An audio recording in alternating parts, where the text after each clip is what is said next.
se colocar perante o Senhor, quando a igreja se coloca em posição de reconhecimento e de arrependimento, o Senhor olha para aquilo ali e Ele vê maneiras de criar uma ação que gere salvação individual, no um da igreja, mas também no coletivo da onde a igreja está inserida. Amém? Glória.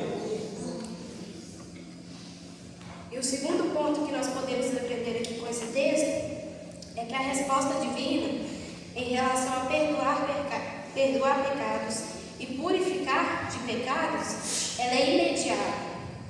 O Senhor eu acredito que o Senhor não tenha nem esperado Isaías terminar de falar para que aquele serafim tirasse aquela brasa viva daquele altar e purificasse os lábios de Isaías. Tanto que na minha versão da minha Bíblia vai dizer uma palavrinha assim que eu considero chave. Imediatamente, um dos serafins voou até onde eu estava, no versículo 6, trazendo uma brasa viva que havia tirado do altar com uma tenaz, que era uma espécie de ferramenta para poder pegar brasas direto do fogo. Então a gente vê que a resposta de Deus ali na situação de humildade de Isaías era imediata. Quantas vezes o Senhor Jesus, quando Ele esteve aqui nessa terra, toda vez que Ele precisava perdoar alguém, que Ele precisava estender a mão para alguém, aquela atitude dele, partida dele era imediata quando vinha uma atitude da pessoa. Quando a pessoa clamava pelo Senhor, Ele respondia. Pedro, quando está afundando ali, depois de ter andado sobre o mar, ele grita: socorro, Senhor, salva-me, como se o Senhor estivesse longe. Mas a Bíblia vai dizer, vai ser bem explícita nisso, que o Senhor, Ele imediatamente, Ele só estende o braço para poder tirar Pedro ali daquela situação de afogamento. Outra situação que nós temos assim do perdão do Senhor só um minutinho. Outra situação que nós temos do perdão do Senhor sendo algo tão maravilhoso na situação da mulher adulta. A mulher, ela estava ali prestes a ser apedrejada, acontece toda aquela situação onde os fariseus estão acusando a mulher para o Senhor Jesus. Ele disse: atira a primeira pedra aquele que não tiver pecado. E no meio daquela situação ali, a mulher, ela cai em si, ela olha ao seu redor e o Senhor pergunta para ela: onde estão os seus acusadores? Ninguém te condenou? E ela olha e ela disse: não, Senhor, não tem ninguém mais aqui para me condenar. O único que podia, humanamente falando, condenar aquela mulher era o Senhor Jesus, porque Ele é sem pecado, Ele é Deus, Ele não peca, Ele não erra, Ele não falha. E justamente por isso Ele era o único naquela situação que tinha o poder de apedrejar aquela mulher. Nenhum daqueles outros homens estava sem pecado. Então, justamente, o perdão do Senhor, ele é algo tão maravilhoso, porque não importa a situação imunda de pecado que nós estamos, não importa o quão sem solução a situação pareça, o Senhor ainda nos estende a mão. Glória a Deus. E uma terceira lição que nós podemos aprender com esse texto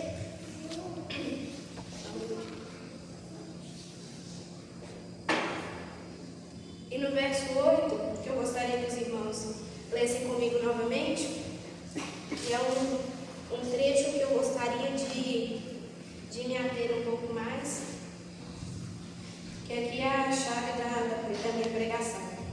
Vai dizer assim o verso 8: em seguida ouvi a voz do Senhor que chamava: quem hei de enviar? Quem irá por nós? Ao que prontamente respondi: eis-me aqui, envia-me a mim. Irmãos, a situação que nós temos é a seguinte: Israel está perdida. Israel não tem quem fale por ela. Israel não tem ninguém para ouvir. Israel está numa situação ali de rebanho sem pastor. O rei Uzias morre, Isaías é levado a ter essa visão. Ele se encontra ali num culto no céu. Ele reconhece que ele não é digno, ele se arrepende do seu pecado, ele tem seus lábios purificados, e agora é o momento onde o Senhor o chama. Muitas vezes nós já passamos por todo esse processo na nossa caminhada cristã. Nós temos 20, 30 anos de cristãos, nós temos 20, 30 anos dentro da igreja, mas nós ainda não sabemos qual é o nosso chamado. Nós ainda não sabemos o que Deus verdadeiramente quer de nós. E isso muitas vezes é porque nós não ouvimos ao Senhor. Aqui vai dizer que mesmo no meio daquele culto todo, mesmo no meio dos anjos dizendo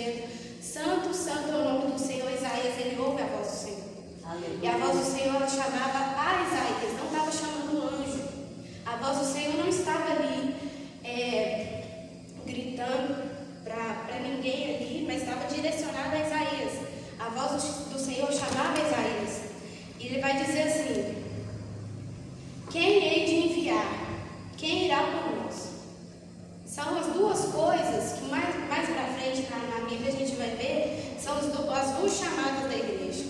A igreja foi chamada para ir, ela foi chamada para ser enviada, ela foi enviada pelo Senhor Jesus como uma última comissão que Ele deixa aqui na terra.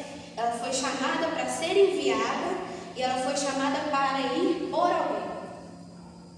A igreja aqui na terra, a gente tem vivido os tempos, nós enquanto cristãos temos vivido os tempos sombrios em relação ao espiritual.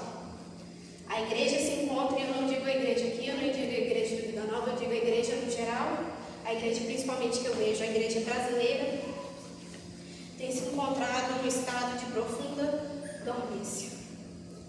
Estamos dormindo na nossa fé. As nossas atitudes não condizem com o Evangelho muitas vezes. Então a gente está nesse estado de quem dorme, de quem, vou esperar o Senhor fazer alguma coisa. A gente fica esperando de Deus a primeira iniciativa, a gente fica esperando de Deus o primeiro sinal miraculoso. A gente fica igual Gideão, muitas vezes pedindo ao Senhor 30 sinais diferentes para confirmar uma única coisa que Ele disse. Quando Ele já disse o que Ele queria de nós, muitas vezes nós não prestamos atenção. E a igreja, nesse estado de dormência que ela tem entrado,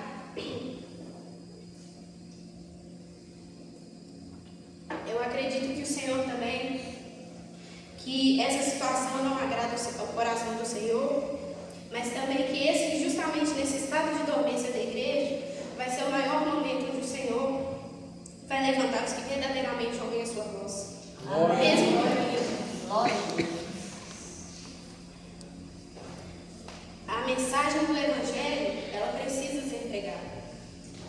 E nós estamos mais preocupados em debater se o dízimo é ou não de Deus, se tem ou não que dar dízimo, se o som está muito alto, se fulano de tal está com roupa adequada para vir para a igreja.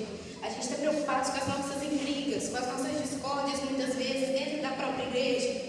A gente fere os nossos irmãos e ao invés de sarar, a gente não pergunta, a gente não se edifica um ao outro mais. A gente está nesse estado de mesma coisa, todo domingo eu estou lá na igreja, vou servir a Deus, mas você só está aqui, você só está sentado nesse banco. E muitas vezes Deus está falando com você, eu tenho um chamado para a sua vida, e você sabe qual é, e você não me ouve. Aleluia. Muitas vezes nós já passamos por todo esse processo que Isaías passou. Nós entramos num ambiente de adoração. Nós reconhecemos que não somos dignos da presença do Senhor. Nós nos arrependemos do nosso pecado e reconhecemos que estamos num lugar que precisa de Deus, mas nós não nos dispomos a ir.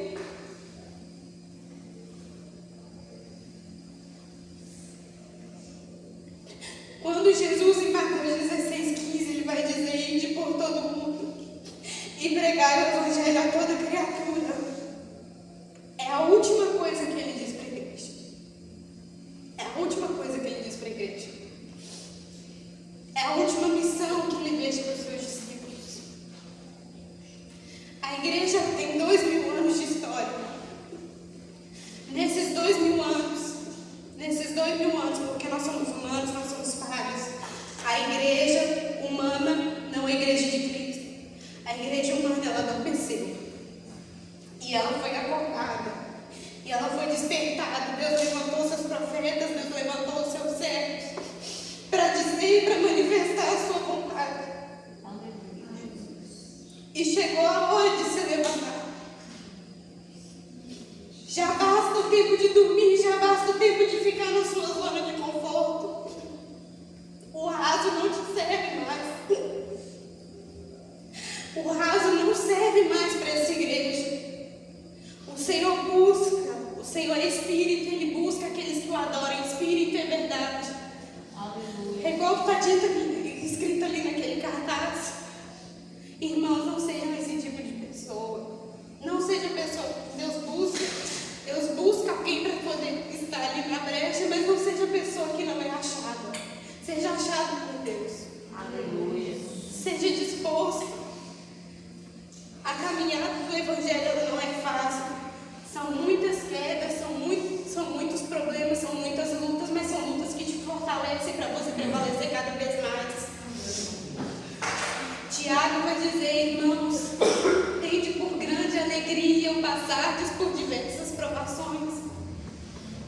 igreja, toda vez que a igreja ela fica muito tempo em paz, toda vez que a igreja ela fica muito tempo parada ali, quietinha na dela, digamos assim, o Senhor levanta perseguições, o Senhor levanta luta, o Senhor levanta dificuldade, o Senhor levanta o que Ele tiver que levantar. Se Ele tiver que levantar uma guerra nuclear para levantar a igreja, Ele levanta.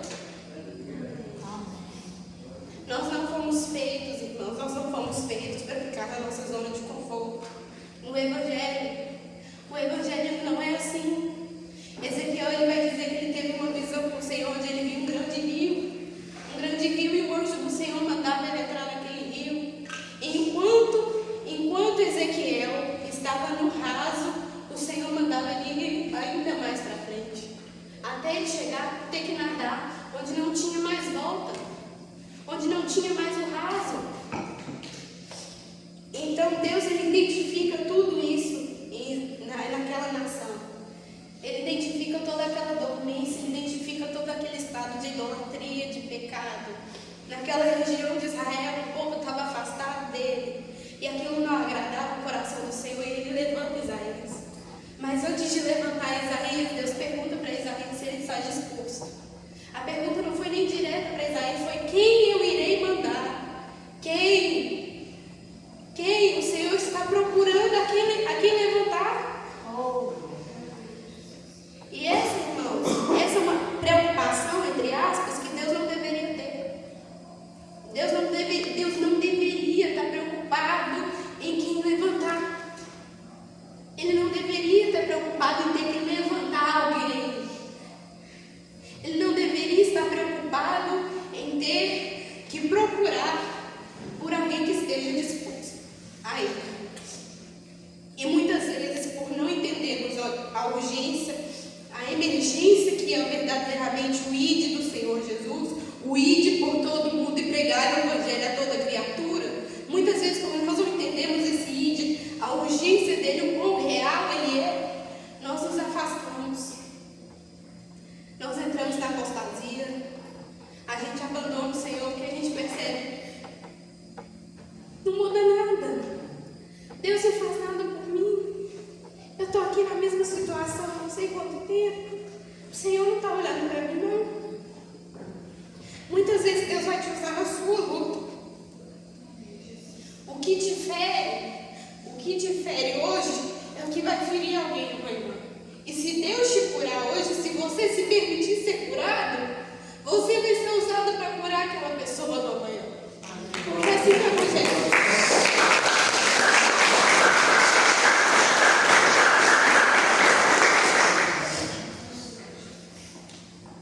em Romanos 10, capítulo 13, aqui eu quero que os irmãos abram comigo rapidamente, se possível. Romanos 10, versículo 13.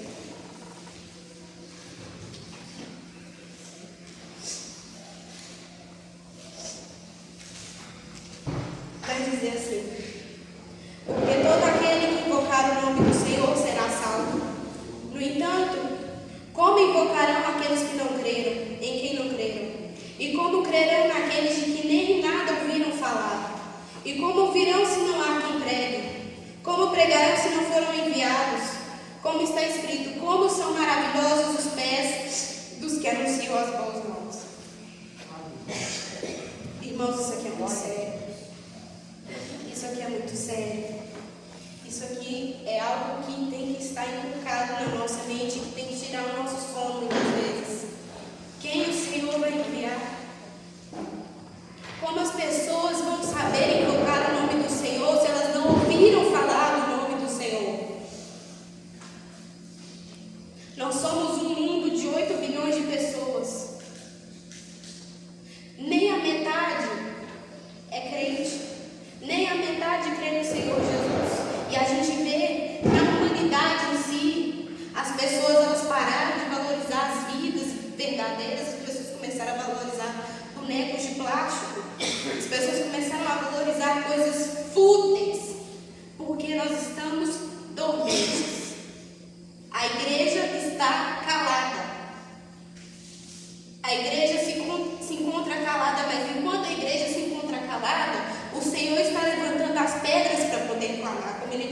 faria? Se o povo se calasse, o Senhor levantaria as pedras para poder clamar. Vai ser necessário isso? Igreja do Senhor.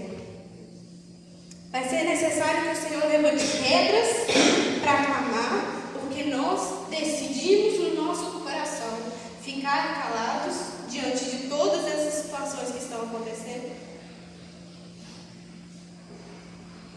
O Senhor, Ele procura dentro e fora da igreja aqueles que estão dispostos a servir, a serem transformados por Ele.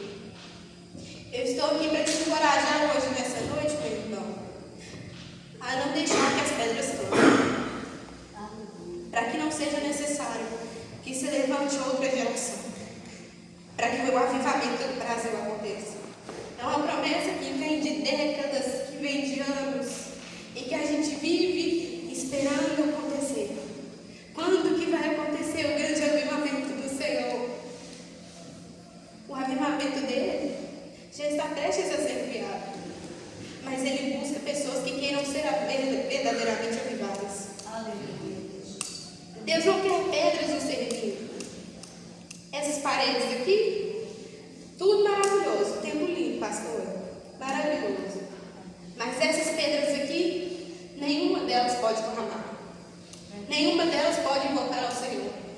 Nenhuma dessas janelas, nenhum tijolo que está aqui pode levantar a voz e erguer e clamar o sangue de Jesus. Nós podemos. Glória a Deus. Nós podemos. E justamente, meu irmão, eu queria te relembrar nessa noite. A palavra que o Senhor colocou no meu coração é justamente essa, de te relembrar que quando nós reconhecemos que somos pecadores, que o ambiente que nós estamos precisa do Senhor, quando nós aceitamos ser purificados pelo Senhor e mudados pela presença dEle, Ele nos purifica, Ele nos perdoa e Ele nos envia. Mas tudo isso vai partir da sua disposição com Ele. O Evangelho não é uma via de mão única. Não funciona de sentido de baixo para cima. É de cima para baixo. É de baixo para cima também. Cabe a nós buscarmos ao Senhor. Como o livro de Romanos vai dizer, todo aquele que invocar o nome do Senhor será salvo. Faça o nome do Senhor conhecido. Não somente com as suas palavras, se necessárias, porque muitas vezes a sua voz vai falhar, a sua voz vai te deixar na mão, mas com as suas atitudes. Revele quem Cristo é através das suas atitudes. A palavra cristã, ela significa pequeno Cristo. Os discípulos não se chamaram de cristãos, eles não se deram esse nome para si mesmos. Eles foram chamados pelas pessoas de fora, que viam Cristo neles. E esse é o nosso papel enquanto igreja. Para nós cumprirmos o ID do Senhor Jesus, é necessário que nós reconheçamos que nós precisamos dele, da capacitação dele, para que nós possamos ter cada vez mais coragem de falar, cada vez mais coragem de propagar o Evangelho, porque o Senhor está voltando, irmãos. Aleluia. Para a honra e glória do nome dele, ele está voltando. Glória. E ele vai buscar essa igreja que trabalha, essa igreja que investe tempo com o Senhor, essa igreja que está disposta a se colocar na brecha. Glória a Deus. Então, como várias vezes a Bíblia ela vai dizer que existe sabedoria em você ganhar almas, como vai dizer lá em Provérbios 11:30, o fruto do justo é a árvore da vida e o que ganha almas é sábio. E eu queria que os irmãos novamente abrissem a Bíblia lá comigo, em 2 Timóteo, está aí pertinho de Romanos, 2 Timóteo capítulo 4, é um trecho bem curtinho que eu quero ler com os irmãos. O versículo 1,